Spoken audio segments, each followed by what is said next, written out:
Today I'm going to be reviewing the Traeger Ranger grill, and I picked this up at Costco, and the Costco pack comes with a little inverter, so I decided to run it off of a 12-volt battery so I could kind of simulate what it would be like to use this in a van.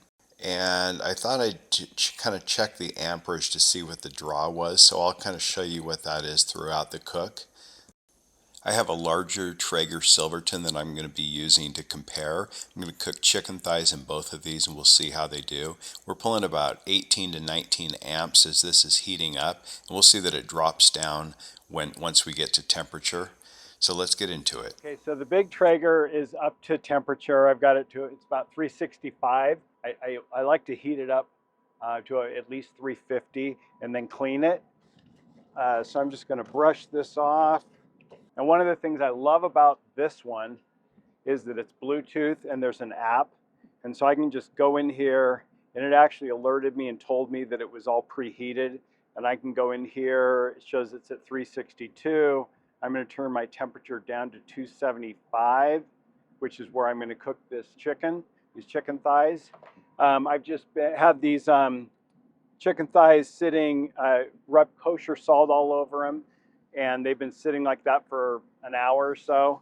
And now I'm just going to put them on here, and then I'm going to put my Traeger poultry rub, and then I am going to, at the end, once they get up to about 255, 260 degrees, then I'll go ahead and put my teriyaki marinade on it. So I'm going to cook these chicken. These are boneless, skinless chicken thighs from Costco, and I'm going to cook them at 275, and it should take an hour, maybe an hour and 15 minutes to get them up to the 155, 160, and then I'll go ahead and cook them.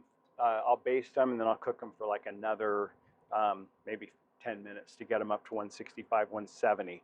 Okay, so I've just got about that much left. Hopefully that'll pretty close to fit. Forgot to do my rub.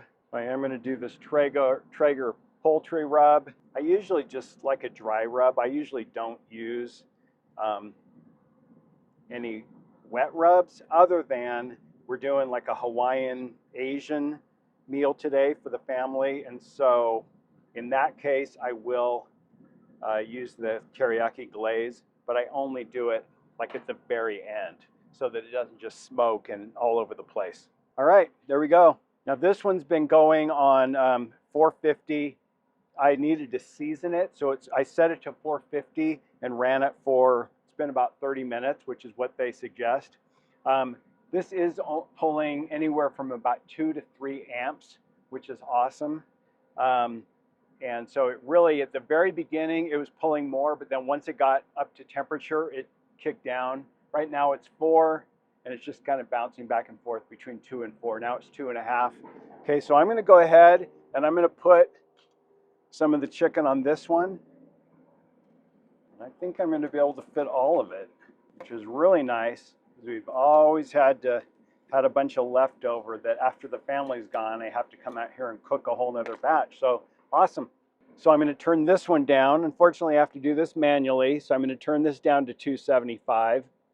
There we go. All right, so I've got my probes here. This is the one that came with the new one, and they look like they're probably interchangeable. I'm going to plug this one in, and I know I trust this one pretty well because I'll usually use this and my meter stick at the same time, and they're both within a few degrees. So I'm going to go ahead and just put this one into a nice thick piece right there. And then I'm going to put the probe into this one, and I'm going to also put my meter into a piece on this one so that I can kind of check and see how accurate this probe is on this. I'm going to plug that in, and I'm going to put it in. There's a nice thick piece right there. And then I'm going to put this one into, put it into the same one. Okay, so there I've got my meter in there and the probe that came with the Traeger, and I'll be able to monitor that and just see how accurate it is. If you haven't tried the meter probe, it is awesome. I just have the single. I think I'm going to get the one that has multiple.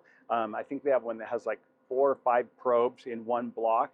The nice thing about that is if you're cooking something big like a roast or a brisket or a turkey, nice to be able to put probes in a few different areas and be able to monitor that. This meter it'll monitor the internal temperature of the meat and also the temperature of the actual inside the smoker. So we're now pulling about 4 amps. It did, once I pulled everything out, it cooled off a little bit, so it's kind of bringing it up to temperature. Now it's dropped down to 2.7 amps. So I'm going to go ahead and pull up the meter app. So I'm going to go ahead and click that I want to set up a cook. And this is poultry, chicken, these are thighs, and it tells me I should do it to 172, but I actually want to get alerted when it's at 160. Let's go 160, 160. Okay, and then start cook.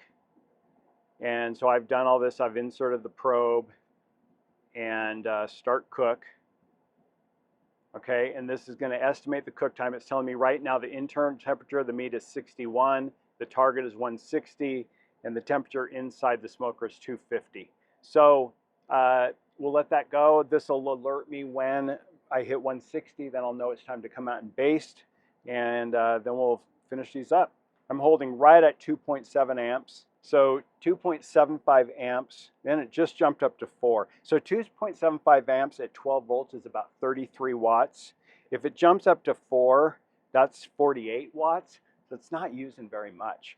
You could, when it was heating up, it did use more, but that's just for a few minutes, and then it seems like it's staying right around 2 to 4. So you're using anywhere from like, 30 to 50 watts. And which is exactly what the guy told me at Costco. The guy, this Traeger sales guy, he told me it used around 40 once it was up to temperature. And so really, you could go a long time. So with 540 amp hours, which was what most of our builds are, and you figure you're using, let's just say, even if it used 4 the whole time, 135 hours. You could go 135 hours. Or let's just say that you cook for something for 2 hours. 2 hours at 4 amps is 8 amps. I would say realistically, if you're bouncing between 4 and 2.7 is where it is now, up to 4. So let's just say you're averaging 3.5. Or let's just say 2.7, because that's easy numbers for 270 amp hours. If you go for an hour at 2.7, that's 1% of your battery bank. Okay, so if you doubled that, 2%. So you're not going to use very much of your battery at all. When it's really hot out like today, I mean, it's not super hot, but the sun is beating right down on me. This one I know tends to run a little bit hotter than I set it. So I had it set at 275, but it was running at 285. So I just kicked it down to 270. It does hold the temperature really well. It may run a little hotter when it's really hot out, or a little cooler if it's cold out. But once you get it to the temperature you want, it will hold the temperature really within a few degrees, 5 degrees or so. Even it gets pretty windy here, even in the wind, it will. And I suspect this one will hold its heat pretty well because of the type of lid it has. So I really like that in a smoker, because that's one of the most important things, especially when you're doing a longer smoke, to have it very consistent. So I've got the probes in all of these. My meter probe in this one is reading 106 for the internal temperature.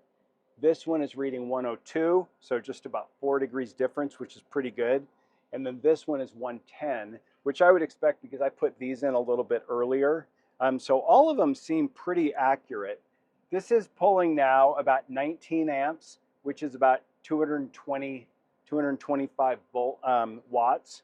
And so a little higher than I expected, but I think that's mainly just because I just had it opened and I adjusted the temperature, and so I think it's trying to bring it back up to temp. Right now it is only 235, so it needs to heat it back up to 275. So when it gets to 275, it should drop back down.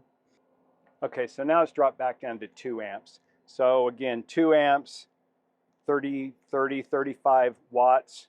And like I said, it jumped between 2 and 4. There it just jumped up to 3.5. So it's between about 30 and 50 watts. So not very much, a lot less than I expected. If you think about it, like a induction cooktop or a microwave is using anywhere from like 1,000 to 1,800 watts, and this is using like 30 to 50. So it's just a fraction of what those are using. So we're just about up to 160 degrees, and what I'm going to do now is I'm going to baste these, and I'm going to turn it up to 450 degrees just to really get the glaze kind of caramelized. This one, we're very close to the same temperature, internal temperature, but I'm going to go ahead and do this one first.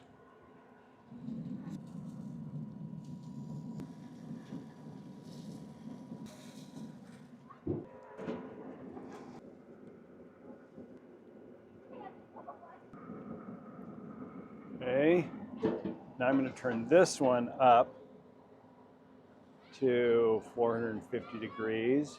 All right, we're pretty close. We're right around 160 to 165. I'm just going to let it get up to a little over that, maybe close to 170, and then we'll be good to go.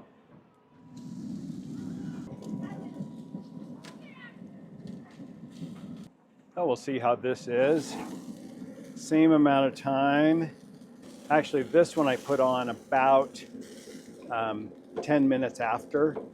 So I'm going to go ahead and flip these and baste the other side. You can fit quite a bit on there. I've got 1, 2, 3, 4, 5, 6, 7, 8. Could probably put a couple more, like 10 chicken breasts. Could probably put about, I don't know, maybe 4 good-sized steaks. 175. So I would say overall, these both cooked in about the same amount of time. Has held its temperature really well, just like that one. I think this is an awesome thing for van life. I think if you love to smoke or grill, it's a nice compact footprint, will run off of your van's electrical, hardly use any power at all. I think it's an awesome option for van life. If you got value out of this video, give us a thumbs up and go ahead and subscribe if you're not already. Thanks a lot for watching. We'll see you in the next video. Drive on. See ya.